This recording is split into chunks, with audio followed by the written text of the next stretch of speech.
Hello friends, welcome to ஜோஸ் Tamil health and beauty. இன்றைக்கி நம்ம பாத்திரம் கழுவி வைக்கிற இடத்துல இருக்கக்கூடிய உப்புக்கரை மற்றும் பாத்ரூம் டைல்ஸில் படிஞ்சிருக்கக்கூடிய உப்புக்கரை, அதுக்கப்புறம் பாத்ரூம் கதவுகளில் படிஞ்சிருக்கக்கூடிய உப்புக்கரை, இது எல்லாத்தையுமே 5 நிமிஷத்தில் நீக்கக்கூடிய ஒரு அருமையான டிப்ஸ் தான் பார்க்க போகிறோம். ஃப்ரெண்ட்ஸ், இது வந்து எல்லா பெண்மணிகளுக்குமே வந்து ரொம்ப பயனுள்ளதாக இருக்கும். அதனால் இந்த வீடியோவை கடைசி வரைக்கும் தயவுசெய்து வாட்ச் பண்ணுங்கள். நான் இன்றைக்கி இதற்கு ஒரு கிண்ணத்தில் 3 குழிக்கரண்டி அளவுக்கு தோசை மாவு எடுத்திருக்கேன். நல்ல புளிச்ச தோசை மாவு, இட்லி மாவு ஏதாவது ஒன்றை பயன்படுத்திங்க. ஆனால் மாவு நல்லா புளிச்சிருக்கணும். இப்போ இதில் ஒரு 2 டீஸ்பூன் போல் தயிர், நல்ல புளிச்ச தயிரை சேர்த்துக்குங்க. தயிரும் நல்லா புளிச்சிருக்கணும், மாவும் நல்லா புளிச்சிருக்கணும்.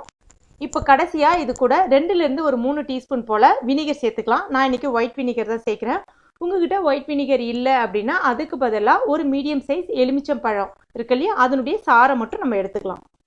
இப்போ இது எல்லாத்தையுமே நல்லா ஒன்றோட ஒன்று கலந்து விட்டுடலாம். இப்போ இது ரெடி ஆகிடுச்சு. அடுத்ததாக நம்ம பாத்திரம் கழுவி வைக்கிற இடத்த பார்த்துடலாம். இப்போ பாருங்கள் எந்த அளவுக்கு அதிகமான உப்பு கரைகள் படிஞ்சிருக்கு. பொதுவாகவே இது வந்து சென்னையில் இருக்கிறவங்களுக்கு தெரியும். சென்னையில் வந்து இந்த மாதிரி பாத்திரம் கழுவி வச்சுட்டாலே போதும், கொஞ்சம் நேரத்திலே நம்ம எடுத்து எட்ட வச்சுட்டாலும்.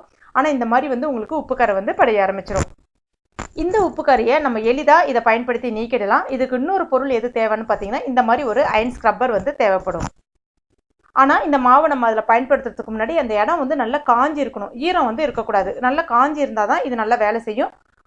இதே இப்போ ரொம்ப நேரம் தேய்க்கணுன்ற அவசியம் கிடையாது. எங்கெல்லாம் அதிகமான உப்பு கரைகள் இருக்கோ அந்த இடத்துல மாவை கொஞ்சம் கூட சேர்த்துங்க. சேர்த்துட்டு ஒரு மைல்டான அழுத்தமே கொடுத்து தேய்ங்க. ரொம்ப நேரம் அழுத்தியும் தேய்க்க வேணாம். ஒரு 2 நிமிஷம் மட்டும் தேய்ச்சி விடுங்க. இப்போ 2 நிமிஷம் தேய்ச்சிட்டேன். இது 1 நிமிஷம் மட்டும் நம்ம ஊற விட்டுடலாம். இப்போ 1 நிமிஷம் ஆயிடுச்சு. இதை நம்ம ஒரு தடவை, அதாவது ரொம்ப நேரம் தேய்க்க வேணாம், ஒரு அரை நிமிஷத்துக்கு ஒரு தடவை தேய்ச்சிட்டு தண்ணி விட்டு வாஷ் பண்ணிடலாம். இப்போ பாருங்கள், நான் தண்ணி விட்டுட்டு கழுவிட்டேன். இப்போ கம்ப்ளீட்டாக உங்களுக்கு போகலை, அங்கங்கே திட்டா இன்னும் கொஞ்சம் உப்பு கரைகள் இருக்குது. இப்போ இந்த ஈரத்தரையிலே இன்னொரு பொருளை நம்ம இது மேலே தெளித்து விட்டுட்டு தேய்ச்சி விட்டோம் அப்படின்னா உங்களுக்கு அந்த கம்ப்ளீட்டாக அந்த உப்பு கரை எல்லாமே போயிட்டு உங்களுக்கு அந்த பழைய அந்த கடப்பாக்கல், அந்த கல், நீங்கள் வீட்டில் என்ன கல் பயன்படுத்துகிறீங்களோ அது வந்து உங்களுக்கு கிடச்சிரும். அதற்கு நான் இன்றைக்கி பீத்தாம்பரி பயன்படுத்துகிறேன். இது வந்து மளிகை கடைகளில், டிபார்ட்மெண்ட் ஸ்டோரில் எளிமையாக கிடைக்கும். பீத்தாம்பரின்னு கேளுங்க. இது வந்து உங்களுக்கு அந்த பித்தளை பாத்திரம் இல்லையா, அதை வந்து கழுவுறதுக்காக பயன்படுத்தக்கூடிய ஒரு பவுடர் தான். ஒன்றும் இல்லை, செங்கல் அதுக்கப்புறம் வந்து சோப்பு கலந்த கலவை தான் இது. ரொம்பலாம் அழுத்தம் கொடுத்தலாம் தேய்க்க வேணாம், ரொம்ப நேரமும் தேய்க்க வேணாம். வட்ட வடிவத்தில் இந்த மாதிரி ஒரு அரை நிமிஷம் தேய்ச்சி விட்டாலே போதும். அந்த உப்பு கரை எல்லாமே வந்து உங்களுக்கு சட்டுன்னு வந்துடும். ஆனால் கொஞ்சம் ஈரம் இருக்கும்போது தேய்ங்க. இப்போ இதை நான் தேய்ச்சிட்டேன், ஊற வைக்கணுன்ற அவசியம் கிடையாது. மறுபடியும் நான் இதை தண்ணி விட்டு வாஷ் பண்ணிடுறேன். இப்போ பாருங்கள், அதில் படிஞ்சிருந்த அந்த உப்பு கரை எல்லாமே வந்து கம்ப்ளீட்டாக போயிடுச்சு. நல்லா அழகாக பளபளக்குது பாருங்கள். நீங்களும் கட்டாயம் இந்த மெத்தடில் உங்கள் வீட்டில் ட்ரை பண்ணி பாருங்கள். இது ரொம்ப சிம்பிளான மெத்தட், ஆனால் நல்லா உங்களுக்கு ஒரு கை கண்ட பலனை வந்து கொடுக்கும். இப்போ இதே மெத்தடை பயன்படுத்தி நம்ம அந்த பாத்ரூம் சுவர்களில், அதாவது அந்த டைல்ஸில் படிஞ்சிருக்கக்கூடிய உப்பு கரை, அதுக்கப்புறம் கீழே தரையில் படிஞ்சிருக்கக்கூடிய உப்பு கரை, அதுக்கப்புறம் அந்த கதவுகளில் படிஞ்சிருக்கக்கூடிய சோப்பு கரை, உப்பு கரையை நீக்கலாம். ஆனால் கூட நம்ம அந்த பீத்தாம்பரி பயன்படுத்த போகிறது கிடையாது. அதுக்கு பதிலாக நம்ம இந்த டிஷ் வாஷ் தான் வந்து பயன்படுத்த போகிறோம். இப்போ பாருங்கள், நான் ஒரு சில இடம் மட்டும் காட்டுறேன் எந்த அளவுக்கு டைல்ஸில் அந்த உப்பு கரை, அந்த சோப்பு கரை எல்லாம் படிஞ்சிருக்கு பாருங்கள். இப்போ ஏற்கனவே அந்த உப்பு கரையை நீக்கிறதுக்காக நம்ம மாவு ரெடி பண்ணி வச்சோம் இல்லையா, அதே மாவை தான் பயன்படுத்துகிறேன்.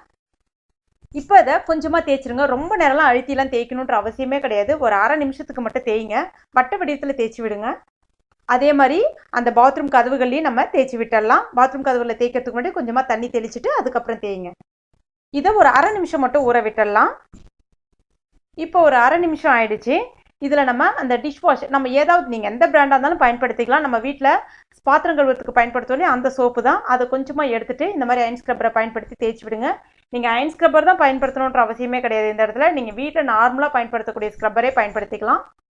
ஒரு தடவை தேய்ச்சி விடுங்க. ரொம்ப நேரம் தேய்க்க வேணாம், ஜஸ்ட் 1 நிமிஷம் தேய்ச்சி விட்டுட்டு அதுக்கப்புறம் தண்ணி விட்டுடலாம். இப்போ பாருங்கள், இந்த கரை எல்லாமே நீங்கிட்டு நல்ல டைல்ஸ் எவ்வளோ அழகாக பளபளக்குது பாருங்கள்.